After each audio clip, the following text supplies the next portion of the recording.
तो MP board वाले बच्चों का जो आज सुबह जो पेपर है ना सोशल साइंस का, उसके लिए 100% जो 100% क्वेश्चन है आने के पूरे पूरे चांस, उनको अपन क्विकली तरीके से रिवाइज करेंगे। ठीक है, बढ़िया से मैं तो आपके लिए यहाँ पर कंटेंट लेकर आ चुका हूँ और अच्छे से आप शांति से सारी चीज़ों को समझोगे तो ये समझ लीजिए कि आप अच्छे नंबर से स्कोर कर पाओगे। तो देखिए, प्रथम अंतर्राष्ट्रीय पृथ्वी सम्मेलन किस वर्ष आयोजित हुआ? 1992 में। इनमें से कौन सा पीला सोना कहा जाता है? पीला सोना किसको कहते हैं? सोयाबीन को। सूती कपड़ा मिल की रूपरेखा किसने तैयार की?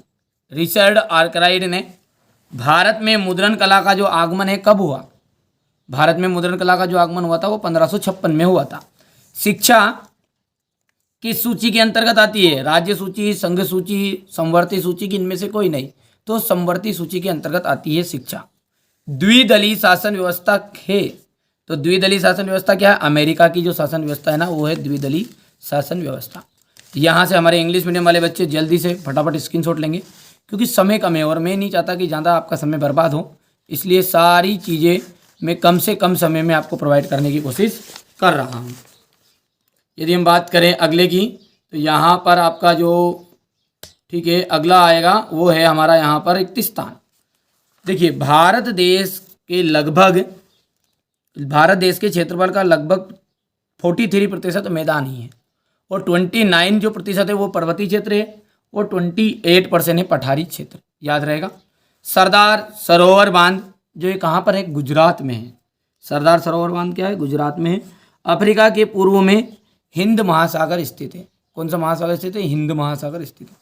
कोलकाता में देश की पहली जूट मिल लगवाने वाले सेठ हुकुमचंद थे। कौन थे? सेठ हुकुमचंद। यहाँ से आप देख सकते हो बेटा और भी रिक्त स्थान मैंने भर दिए हैं ताकि कम समय में हमारे बच्चों को दिक्कत नहीं आए। इंग्लिश मीडियम वाले बच्चे देख सकते हैं बेल्जियम जो है यूरोप का एक छोटा सा महाद्वीप है। सत्य की बात करें तो आरक्षित वनों को सर्वाधिक मूल्यवान माना जाता है। आरक्षित जो वन है ना उनको सर्वाधिक मूल्यवान समझेंगे, बिल्कुल सत्य बात है। पहला मुद्रण प्रेस भारत में 1556 पुर्तगालियों द्वारा गोवा में स्थापित किया गया था। सत्य बात है। 70 के दशक में एशियाई देशों में बेरोजगारी बढ़ने लगी। सत्य हो गया है। घरेलू हिंसा कानून अपराध है। सत्य है। और राजनीतिक दल का जो उद्देश्य है चुनाव लड़ना, सत्ता हासिल करना है, तो ये बात भी आपकी सत्य रहेगी। वैश्वीकरण से क्षेत्रीय विषमताएं कम हुई हैं। असत्य बात है क्योंकि वैश्वीकरण से तो क्षेत्रीय विषमताएं बढ़ी है। और यहाँ पर अपन बात करें ट्रू फॉल्स वाले बच्चों के लिए, इंग्लिश मीडियम वालों के लिए, तो ये देख सकते हैं आप। बजाज ऑटो लिमिटेड का आपका पहले का जाएगा निजी उद्योग। दूसरे का है गांधी जी का भारत आगमन। तो गांधी जी का जो भारत आगमन है वो हुआ था आपका 9 जनवरी 1915 में। स्टेपलर का आपका हो जाएगा यहाँ पर ऊन चाटने वाला स्टेपलर। श्रीलंका स्वतंत्र राष्ट्र बना, तो श्रीलंका जब स्वतंत्र राष्ट्र बना कब बना था? ये 1948 में बना था, 2 फरवरी 1948। ध्यान रखना है, ठीक है भैया, कोई पूछ ले कि पूरा एक वाक्य में तो। और सरकार का जो बेहतर रूप है वो लोकतांत्रिक सरकार है। और संगठित क्षेत्र के अंतर्गत आ जाएगा आपका कार्य के स्थान जहां रोजगार की शर्तें नियमित होती है। हो गया, ये हो गया हमारा मेजदा कॉलम। और एक वाक्य में उत्तर है भेल उद्योग कहाँ पर स्थित है? तो भोपाल, हरिद्वार आदि में।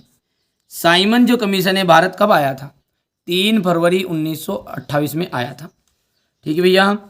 और धर्मनिरपेक्षता का क्या अर्थ है? तो यहाँ पर परिभाषा लिख देना पूरी।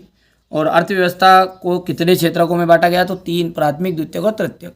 भारत में करेंसी नोट कौन जारी करता है? तो भारतीय रिजर्व बैंक, यानी RBI। इंग्लिश मीडियम वाले बच्चे बढ़िया से लेंगे यहाँ पर, ठीक है। अब ये यहाँ से क्वेश्चन आंसर देख लो आप बढ़िया से।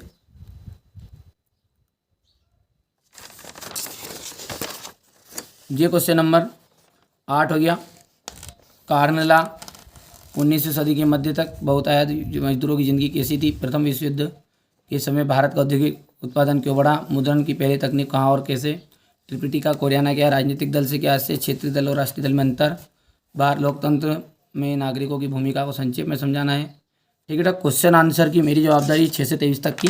लेकिन बेटा बाबू एक बात का विशेष ध्यान रखना है आपको कि जो ऑब्जेक्टिव क्वेश्चन है ना वो अंदर घुस घुस कर देता है, यानी कि कहने का मतलब मेरा ये है कि जो ऑब्जेक्टिव क्वेश्चन है ना वो आपकी एनसीईआरटी बुक पूरी जो पढ़ता है बच्चा उससे आएंगे। यदि अभी आपके पास समय है और आप इसको समय से पहले वीडियो देख रहे हैं, मतलब मान के चलिए सुबह से वीडियो देख रहे हैं, तो फिर अपने पास का काम नहीं, तो वन लाइनर एक बुक दी थी, PDF दी थी मतलब गवर्नमेंट द्वारा, तो उससे आपके ऑब्जेक्टिव क्वेश्चन पूरे आएंगे हैं।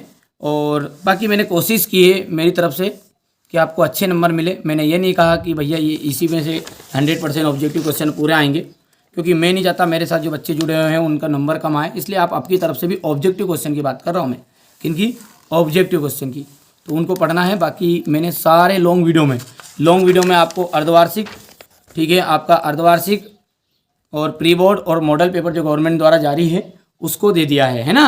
अच्छा, जिन बच्चों ने अभी तक ये PDF नहीं लिया है ना बेटा, ये PDF ले लेना आप, ये PDF ले लो, हिंदी मीडियम और इंग्लिश मीडियम दोनों के लिए, देखो ध्यान से, ठीक है। ये OT क्वेश्चन भी है, ये सब कुछ। तो ये कहाँ मिलेगी ये PDF आपको, तो ये PDF मिलने वाली है आपको अपनी एप्लीकेशन पर, और कॉल करो नंबर पर, तुरंत जानकारी लो, तुरंत लो, समय नहीं है ज़्यादा आपके पास में।